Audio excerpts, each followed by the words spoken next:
ಸುರಿತಿದೆ. 1 ವರ್ಷದಿಂದ ನನ್ನ ಕಾಂಟ್ಯಾಕ್ಟ್ ಮಾಡೋಕ್ಕೆ ಟ್ರೈ ಮಾಡ್ತೀನಿ.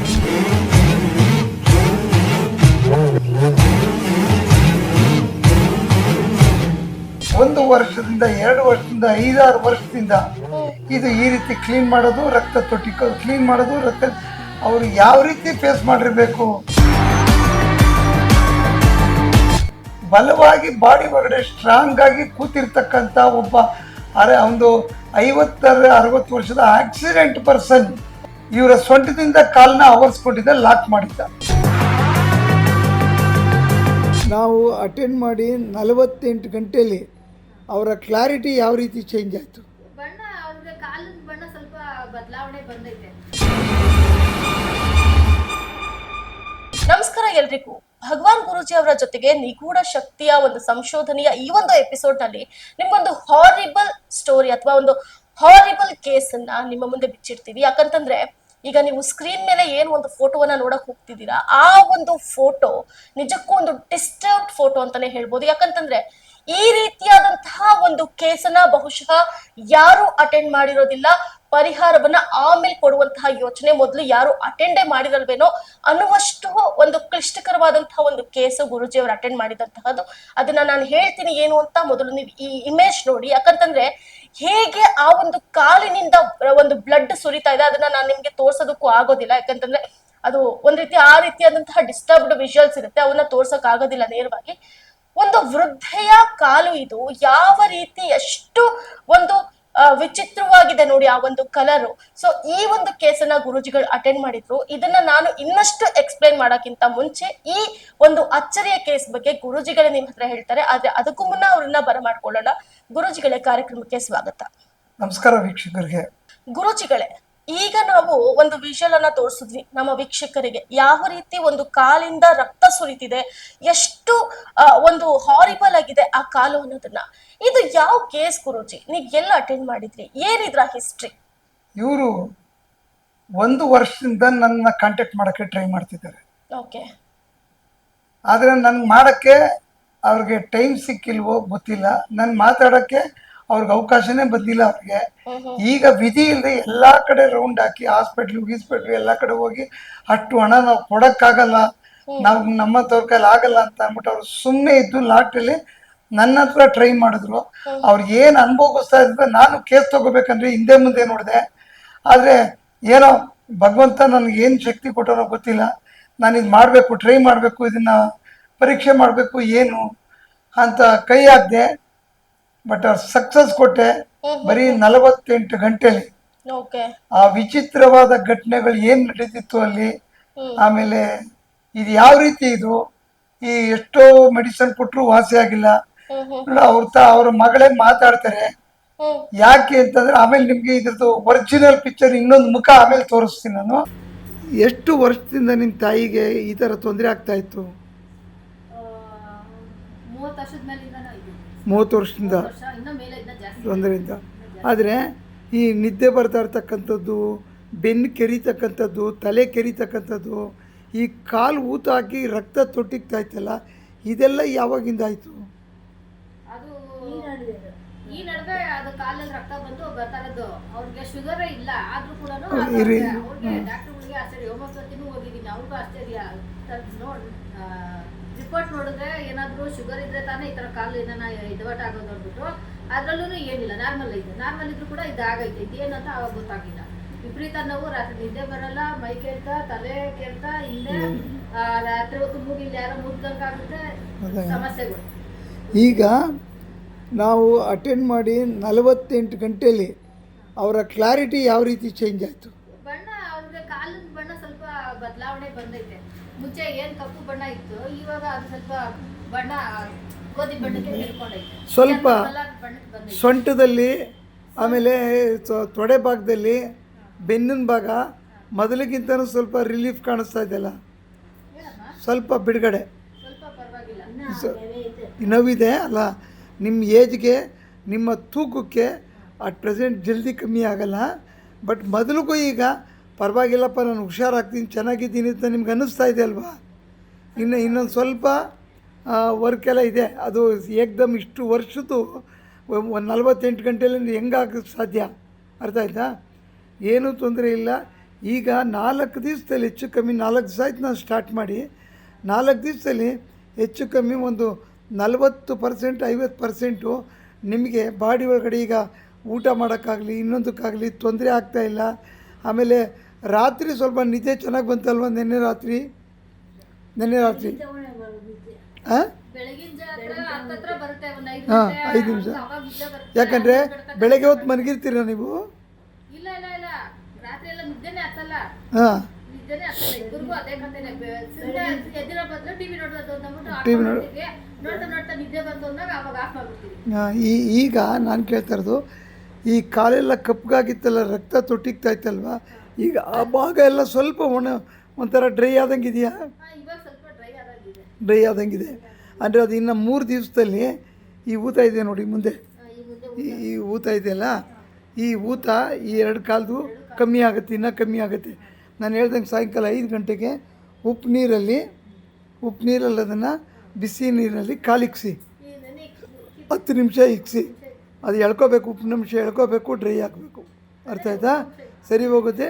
ಮಿಕ್ಕಿದ್ದು ಏನೇ ಇದ್ದರೂ ಕೂಡ ಈ ಮನೆಯದು ಸ್ವಲ್ಪ ತೊಂದರೆ ಇದೆ. ಈ ಮನೇಲಿ ಇನ್ನೂ ರಿಲೇಷನ್ಗಳಿದ್ದಾರೆ, ಅವ್ರಿಗೆಲ್ಲ ಕಂಪ್ಲೀಟ್ ಕಳಿಸೋವರೆಗೂ ಇನ್ನೊಂದು ವಾರದೊಳಗಡೆ ಇನ್ನೂ ಚೆನ್ನಾಗಾಗ್ತಾರೆ ನಿಮ್ಮ ತಾಯಿ. ಸೊ ಅವರು ವಿತೌಟ್ ಸಪೋರ್ಟ್ ಎದ್ದು ನಿಂತ್ಕೊಂಡು ಓಡಾಡೋ ಮಟ್ಟಕ್ಕೆ ದೇವ್ರು ಕೊಡಲಿ ಅಂತ ನಾವು ಕೇಳ್ಕೊತೀವಿ. ನಮಸ್ಕಾರಮ್ಮ. ನಾವು ಯಾರು ಪಿಶಾಚಿಗಳನ್ನ ನೋಡಿಲ್ಲ, ನಾವು ಯಾವುದು ಬ್ರಹ್ಮ ರಾಕ್ಷಸಗಳನ್ನ ಕಣ್ಣಲ್ಲಿ ನೋಡಿಲ್ಲ. ಮನುಷ್ಯನೇ ಅದಕ್ಕೆ ಅಡಪ್ ಆಗ್ತಾನೆ ಸತ್ತ ಮೇಲೆ. ರಕ್ತ ಪಿಶಾಚಿ ಅಂತಾರೆ, ಬ್ರಹ್ಮ ಪಿಶಾಚಿ ಅಂತಾರೆ, ಪಿಶಾಚಿ ಹಿಡ್ಕೊಂಡವನೇ ಅಂತಾರೆ. ಯಾತಕ್ಕೆ ಹೇಳ್ತಾರೆ? ವಾಡಿಕೆ ಅದು. ಏನ್ ಮಾಡಿದ್ರು ಬಗೆಹರಿದಾಗ ಪಿಶಾಚಿ ಅಂತಾರೆ ಅದನ್ನ. ತುಂಬಾ ಸ್ಟ್ರಾಂಗ್ ಆಗಿ ಹಠಮಾರಿ ತಂದಿಂದ ನೆಗೆಟಿವ್ ಕೂತ್ಕೊಂಡಾಗ ಅದನ್ನೇ ಪಿಶಾಚಿ ಅಂತಾರೆ. ಆಮೇಲೆ ಪದೇ ಪದೇ ಆಕ್ಸಿಡೆಂಟ್ ಆಗ್ತದೆ. ಮೈನಿಂದ ಯಾವುದೇ ರೀತಿ ರಕ್ತ ಹೊರಗಡೆ ಬರಬೇಕು, ಅದು ಎಲ್ಲೋ ಗೀಚ್ಕೊಂಡು ಇನ್ನೊಂದು ಮಾಡ್ಕೊಂಡು ಕೆಳಗಡೆ ಬಿದ್ದು ರಕ್ತ ಬರಬೇಕು. ಅದಕ್ಕೆ ಅದೇನು ಮಾಡ್ತವೆ, ಸೀಮಿತವಾಗಿರ್ತದೆ. ರಕ್ತ ಪಿಶಾಚಿ ಅಂತಾರೆ. 1 ವರ್ಷದಿಂದ 2 ವರ್ಷದಿಂದ 5-6 ವರ್ಷದಿಂದ ಇದು ಈ ರೀತಿ ಕ್ಲೀನ್ ಮಾಡೋದು, ರಕ್ತ ತೊಟ್ಟಿಕೋದು, ಕ್ಲೀನ್ ಮಾಡೋದು, ರಕ್ತ ಅವರು ಯಾವ ರೀತಿ ಫೇಸ್ ಮಾಡಿರ್ಬೇಕು. ನೀವು ನೋಡಿದ್ರಿ, ಈಗ ವಿಡಿಯೋಸ್ ನೋಡಿದ್ರಿ. ಆ ವಿಡಿಯೋಸ್ ನೋಡಿದಾಗ ರಕ್ತ ಕಾಲಿನಿಂದ ಈಗ ತೊಟ್ಟಿಗೆ ತರ್ತಿದೆ. 5 ನಿಮಿಷಕ್ಕೆ ಅವ್ರು ಬಟ್ಟೆ ತಗೊಂಡು ಒರೆಸ್ತಾ ಇರ್ತಾರೆ. ಅವ್ರ ಮಕ್ಳಿಗೆ ಎಷ್ಟು ತೊಂದರೆ ಆಗಿರ್ಬೋದು. ಹಾಸ್ಪಿಟ್ಲಲ್ಲಿ ಒಂದು ಟ್ಯಾಬ್ಲೆಟ್, ಇನ್ನೊಂದು ಆಯುರ್ವೇದಕ್ಕೂ ಏನೇನು ಹೇಳಿದ್ದಾರೆ ಎಲ್ಲ ಮಾಡಿದ್ದಾರೆ, ಎಲ್ಲ ಸ್ಕ್ಯಾನಿಂಗ್ ಮಾಡಿದ್ದಾರೆ, ನಾರ್ಮಲ್. ಆದ್ರೆ ಅವ್ರಿಗೆ ಏಜ್ ಆಗಿದೆ, ಸುಮಾರು ಒಂದು 70 ವರ್ಷ ದಾಟಿದೆ.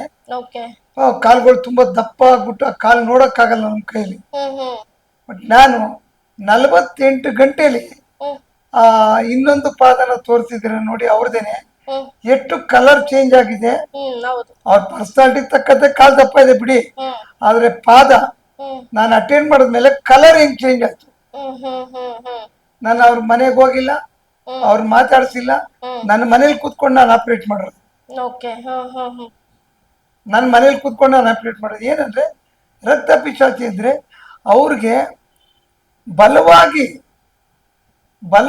ಬಾಡಿ ಒಳಗಡೆ ಸ್ಟ್ರಾಂಗ್ ಆಗಿ ಕೂತಿರ್ತಕ್ಕಂಥ ಒಬ್ಬ ಒಂದು 50-60 ವರ್ಷದ ಆಕ್ಸಿಡೆಂಟ್ ಪರ್ಸನ್ ಇವರ ಸೊಂಟದಿಂದ ಕಾಲ್ನ ಆವರಿಸ್ಕೊಂಡಿದ್ದ, ಲಾಕ್ ಮಾಡಿದ್ದ. ಈ ಅಮ್ಮ ಎದ್ದು ನಡೆಯಕ್ಕಾಗಲ್ಲ, ಮಕ್ಕಳು ಕೈ ಹಿಡ್ಕೊಂಡು ಕರ್ಕೊಂಡು ಹೋಗ್ಬೇಕಾಗಿತ್ತು ಬಾತ್ರೂಮ್ಗೆ, ಸ್ನಾನ ಮಾಡಿಸೋದಕ್ಕೆ. ಒಬ್ಬ ಮಗಳು ಇವ್ರಿಗೋಸ್ಕರನೇ ಸೀಮಿತವಾಗಿ ಮುಂದೆ ಕಾಯ್ಕೊಂಡು ಕೂತಿದ್ದಾರೆ. ಅರ್ಥಾತ್ ಬರೀ ದೇವರು ತಿಂಡ್ರು ಪೂಜೆ ಪುನಸ್ಕಾರಗಳು ಮಾಡಿ ದುಡ್ಡು ಖರ್ಚು ಮಾಡಿ ಸಾಕಪ್ಪ ನಮ್ಗೆ ಅನ್ನಿಸ್ಬಿಟ್ಟಿದೆ. ಈಗ 2 ದಿವಸದಿಂದ ಅವರ ಬಾಯಿಂದನೇ ಪರವಾಗಿಲ್ಲ ಅಂತಕ್ಕಂಥದ್ದು ವಿಡಿಯೋನು ಮಾತಾಡಿ ಕಳಿಸವ್ರೆ.